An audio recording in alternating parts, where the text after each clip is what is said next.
What is going on, everybody? Welcome to Skol Weekly, and it looks a little bit different this week. And from here on out, to be honest with you, we actually have Rick Sosa from Skol Vikings in Espanol. Welcome, Rick. Hey, how are you, Sean? Thanks for having me over, and I am very excited to join you in this Skol Weekly report. We got a ton of information, so glad to be here. Yes, most definitely. It's always good talking Vikings football with you. But before we move on, I just want to do a shout out to Realistic Randy. He was able to do the show with me since the beginning of the season.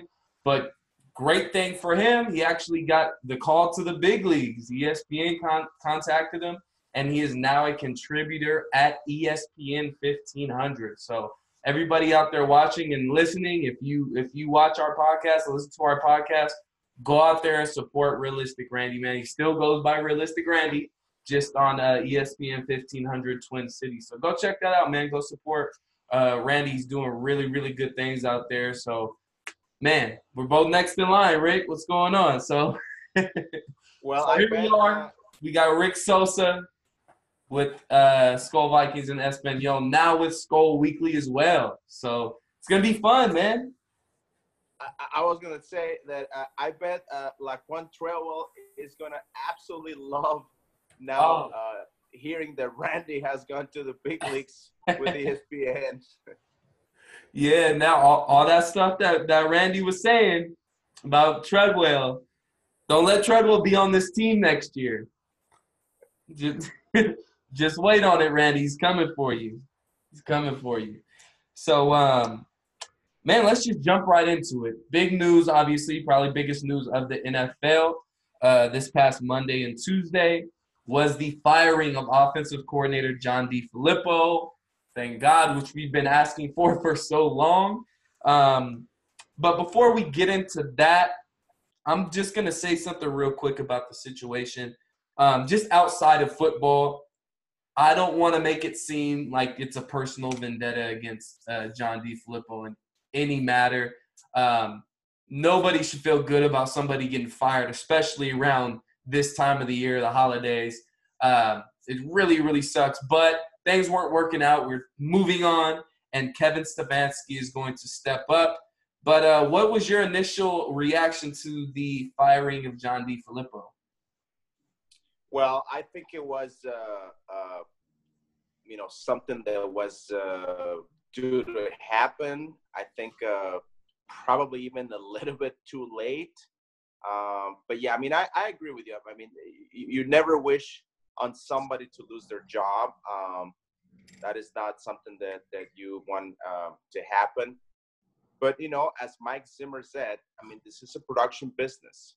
Yep. And, this team was assembled with a lot of resources, a lot of money, a big payroll quarterback. Yep. To do big things. And, the way that everything was playing out, I think it was overdue. And again, I'm sure John Defillipo will probably find some other things to do.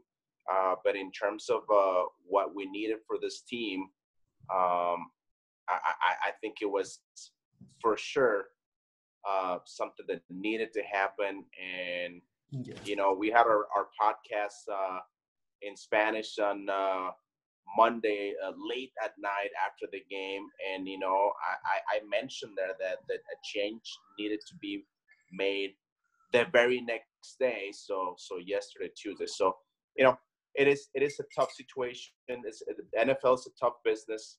But, you got to produce. And in this particular case, John Defillipo, he failed to fit the bill. Yeah.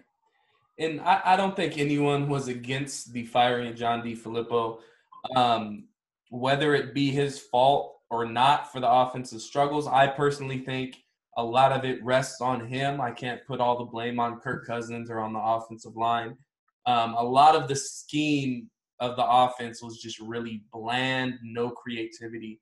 And, I mean, a prime example this past weekend after the Monday night game, Bobby Wagner said, when we went into the game, everything that they ran, we were expecting. We knew it was coming.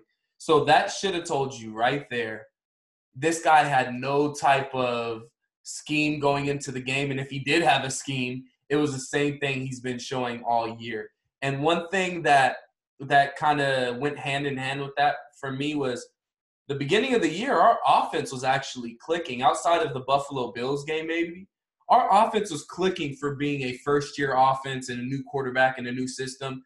We were sitting back like, okay, wait a minute. Our offense is looking really good, only if our defense was together at the time. But you've seen that drop off, and it's kind of the tides have turned. Now we're back to being a defensive-first football team and trying to grit out wins, which we shouldn't have to with the talent that we have on the offensive end with Kirk Cousins as our quarterback, who we all know isn't Tom Brady. He's not Drew Brees.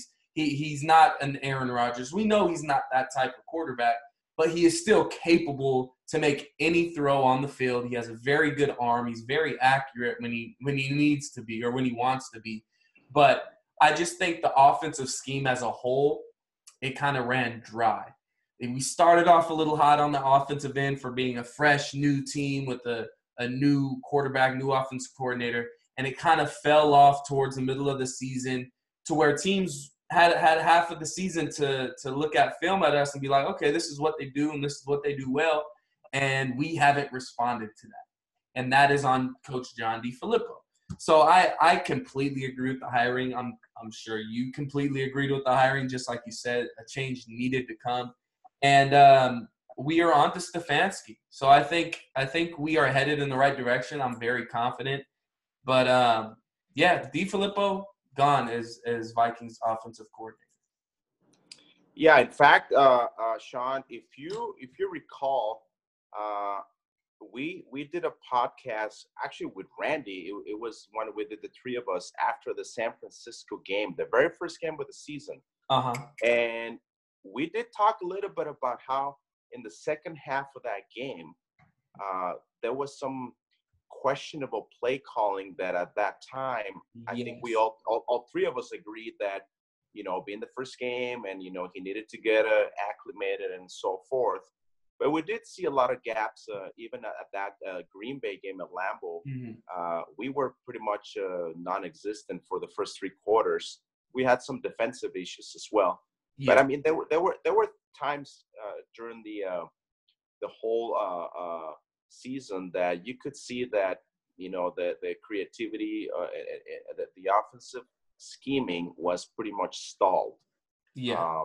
So that's kind of what my perception is. But like you said, I think Kevin Stefanski is it's for sure the best choice to go with at this point of the season. I mean, you were not going to bring anybody, any big name offensive coordinator to, ask him to be the firefighter and try to save the boat from sinking. Yeah. So I think Stefanski sees it as a perfect opportunity for him to prove himself.